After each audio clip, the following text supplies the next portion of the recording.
Hi everyone, it's Jordan again, and I've got a question to open things up today that I want you to be thinking about as we go through.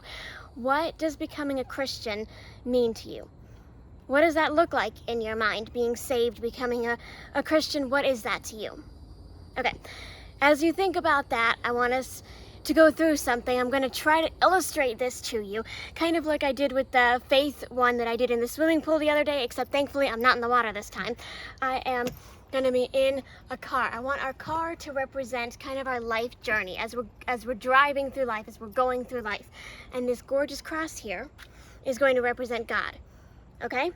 So, a lot of people think that becoming a Christian simply means that we stop long enough to take God, allow him in the car with us, but sit him in the passenger seat. Now, this is great. God is with us, but it means that we're still in the driver's seat. We've still got a hold of the steering wheel. We're still making the decisions, the choices, picking the directions that we want to go, and then just bringing God along with us for the ride, right? That's what some people think that faith is, that we still make the decisions, but we just kind of carry God along with us. But what faith really means, what becoming a Christian really means, is that we surrender. What does surrendering mean? Surrendering means that we get out of the driver's seat and we realize that we want God to have full control over our lives.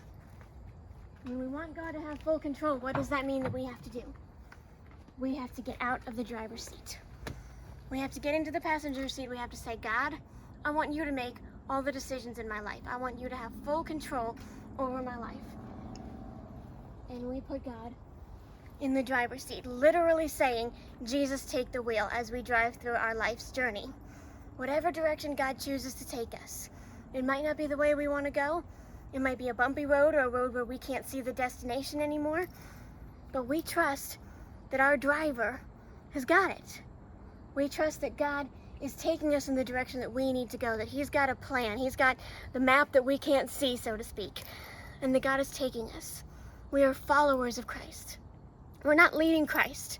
Christ is supposed to be leading us. What does that mean? That means that we can't drive. We can't take control. It's so hard to do that, especially for me. I'm talking to myself as much as anyone. I always want to take the wheel, take control, say, God, not that direction. Not that direction. We're going to go this way. But God says, I have such a perfect plan for you. I know the way I want you to go. You just have to be content giving me the wheel, giving me the control, and letting me do what I need to do with it. And you'll be so happy with the destination and with the final result. That's what being a follower of Christ is. That's what we're called to be, right? Followers of Christ. To do that, we have to let him lead.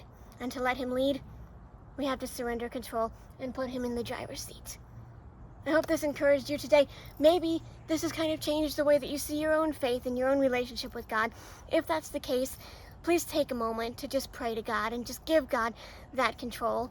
I know it's scary, I know it's hard, but you can trust that God is worthy, that God has got you.